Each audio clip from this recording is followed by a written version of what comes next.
প্রতি বছর শিক্ষার্থীদের ফল প্রকাশের আনন্দের সঙ্গে অনেক অভিভাবকের মনে ঢুকে পড়ে আতঙ্ক।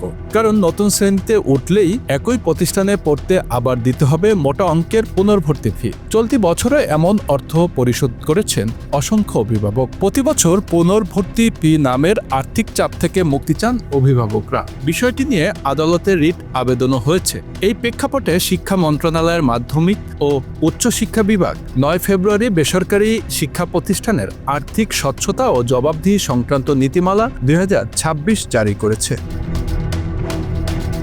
নীতিমালায় স্পষ্ট বলা হয়েছে, কোনো প্রতিষ্ঠানে অধ্যয়নরত শিক্ষার্থীদের কাছ থেকে কোনোভাবেই পুনর্ভর্তি ফি নেওয়া যাবে না। তবে 2024 সালের টিউশন ফি নীতিমালা অনুযায়ী নির্ধারিত বেতন নেওয়া যাবে।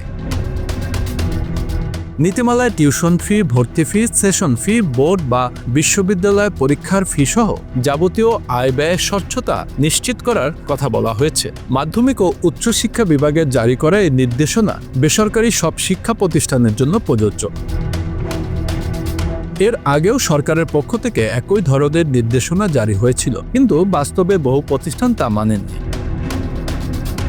বেসরকারি প্রথম থেকে দশম শ্রেণী পর্যন্ত শিক্ষার্থী প্রায় 1,39,60,000। একাদশ দ্বাদশ পর্যায়ে আছে আরও প্রায় 22,74,448 শিক্ষার্থী।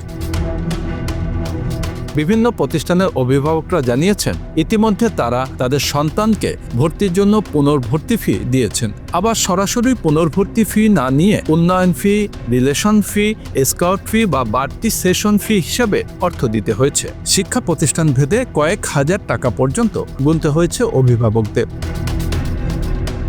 ভর্তি ফি না নেওয়ার বিষয়ে যে নীতিমালা হয়েছে সেটি বাস্তবায়ন নিয়ে এখনও ধোঁয়াশা রয়ে গেছে। কেননা চলতি বছরে যেসব প্রতিষ্ঠান পুনর্ভর্তি ফি নিয়েছে তা ফেরত দেওয়ার বিষয়ে নীতিমালায় কিছু বলা হয়নি। Bangla affairs news desk.